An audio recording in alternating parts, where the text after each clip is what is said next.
পরিবর্তনের বার্তা দিতে এই গারুলিয়ায় প্রচারে ভোজপুরি গায়ক মনোজ তিওয়ারি, বললেন অর্জুন সিং।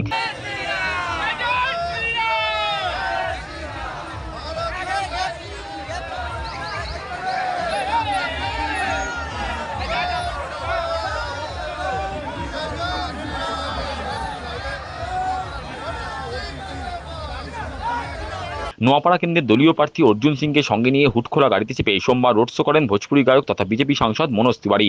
এদিন সন্ধ্যায় গারুলিয়ার পিনকল মোড় থেকে রোড শো শুরু হয়। গারুলিয়া মেন রোড ধরে রোড শো পুরসভার সামনে দিয়ে গিয়ে ঈশ্বরদয়াল নগর মোড়ে শেষ হয়। গোটা বাংলা সহ মিনি ইন্ডিয়া খ্যাত মিশ্র ভাষাভাষী নোয়াপাড়ায় পরিবর্তনের ডাক দিলেন ভোজপুরি গায়ক মনোজ তিওয়ারি। পাশাপাশি দলীয় প্রার্থীকে বিপুল ভোটে জয়ী করারও তিনি আবেদন করেন। রোড শোতে অংশ নিয়ে নোয়াপাড়া কেন্দ্রের বিজেপি প্রার্থী অর্জুন সিং বলেন, রাজ্যের অন্যান্য বিধানসভা কেন্দ্রের মতোই নোয়াপাড়ার মানুষও পরিবর্তন চাইছেন। তার কথায়, বাংলায় এখন একটাই স্লোগান চলছে, পাল্টানো দরকার, চাই বিজেপি সরকার।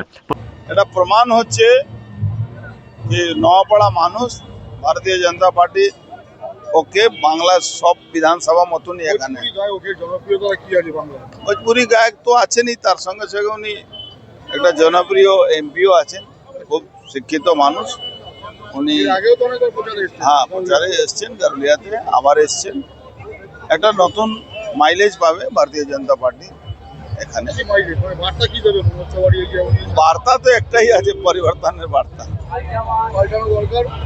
পাল্টানো দরকার, চাই বিজেপি সরকার। প্রসঙ্গত নির্বাচন বিধি জারি হওয়া সত্ত্বেও প্রশাসন কোথাও সক্রিয় আবার কোথাও নিষ্ক্রিয়। এ প্রসঙ্গে বিজেপি প্রার্থী অর্জুন সিং প্রশাসনের সমালোচনা করে বলেন, বিরোধীদের ক্ষেত্রে পুলিশ সক্রিয়, আবার শাসক দলের ক্ষেত্রে পুলিশের ভূমিকা নিষ্ক্রিয়।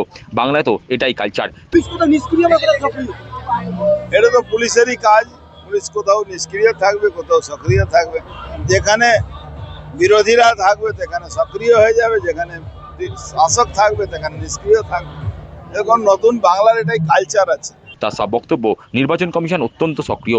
পুলিশ যদি অপরাধীদের না ধরে তাহলে পুলিশও গ্রেপ্তার হতে পারে, কারণ কমিশন চায় বাংলায় নির্বিঘ্নে নির্বাচন। বলছি, পুলিশ যদি অপরাধীকে গ্রেপ্তার না করে তাহলে অপরাধী পুলিশও গ্রেপ্তার হবে।